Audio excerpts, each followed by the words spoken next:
For days, for weeks, people have been saying it's time for us to see some meat on the bone, some detail of what the opposition's policies are going to look like.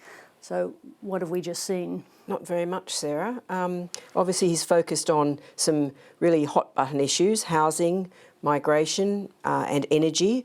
I think it's very interesting in terms of the way this energy debate is going to play out in the lead up to the election, that he kept on talking about Labor's renewables-only policy, which I think backs in the assessment last week that we discussed, that Labor felt vulnerable on this point and moved to that future gas policy.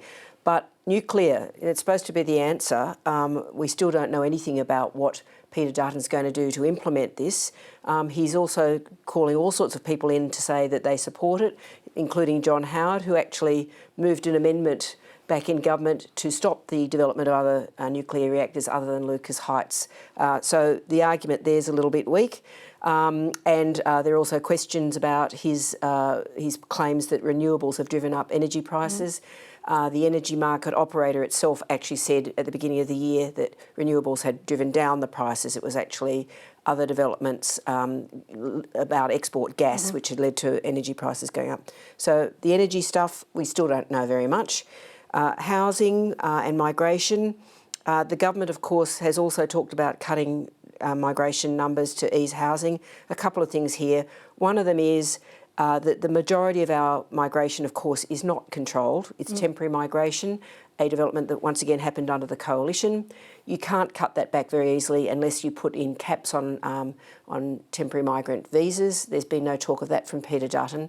And there is another issue, which is if he's saying he wants to deal with inflation, there are limits, and this is the same problem the government had. If you cut back temporary migration and the number of students who can fill all those jobs we need, that actually increases wages, which is great for people who are earning wages, but actually is an inflationary pressure. So there's a delicate balance to be held there. So I think that's another issue.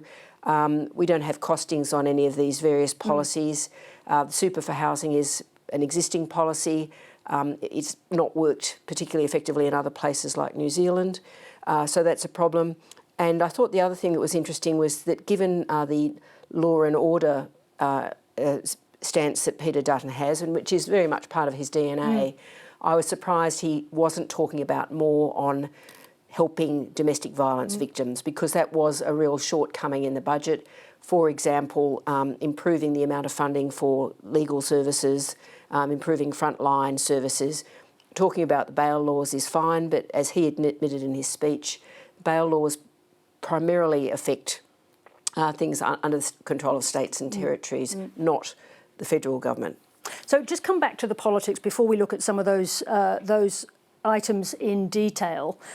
Were you expecting more from him, and what is it that he's using this speech to do? Because clearly it wasn't to start laying out a whole list of new things they're going to do. So is this setting a tone or a subject that's going to characterise their politics for the months ahead? I think it is setting a tone which is very much, it's just very slogan driven, and you've got the same sort of very literal slogans on the other side now.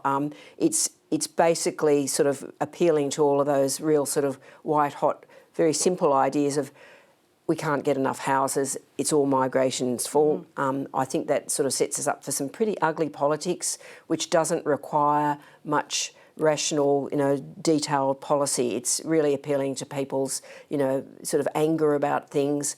And I think it's not going to sort of be an attractive argument to have, because, it's sort of really escalating that sense that it's all migrants' fault. Now, in fact, he's talking about putting limits on housing being bought by foreigners.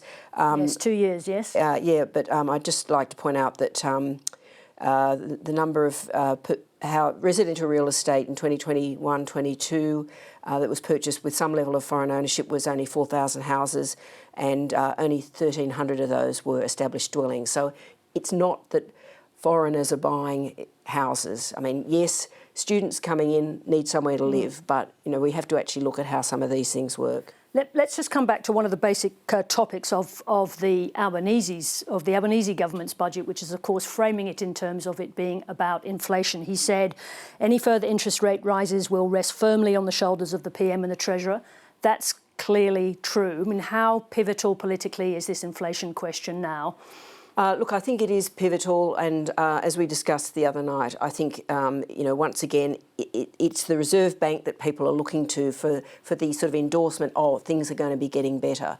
Now, there was some good news today in terms of the labour market numbers, which showed that the unemployment rate's gone up, which isn't good, but that's partly because more people are still looking for work. So that has been seen by the financial markets as ruling out the possibility of any chance of rates rising this year, yes. which is a start. Yes. So I think it really rests with this question of whether there's enough sort of persuasion, not just in that mechanical change in the CPI rate, but in the sense that inflation isn't being pushed to really sort of give the governor and the bank the confidence to start cutting rates at the end of the year. And so all the talk about early elections really just relies on what happens there. So they still have a little needle. They still have the opportunity to thread the needle. But just to come back to how he's presenting himself, and it actually made me think about the fact, as you said yesterday at the press club speech with the Treasurer, you've done, 40 budgets? So you've done plenty elections. Is it an unreasonable expectation at this point in the cycle, with this budget in reply, that the opposition leader should be putting out his wares? Look, it's varied. I think the now Prime Minister wasn't exactly detailed about his policies either. So it's not sort of an absolute cardinal sin that he has not put out more. But nuclear policy. Look, it sounds fine if you think that it's going to reduce your household prices, but if you're also talking about a situation where you've got to have to put these nuclear reactors in somewhere, you've got to describe to people how that's going to happen. That's a really big ask to be sort of, to be not giving any details of that yet.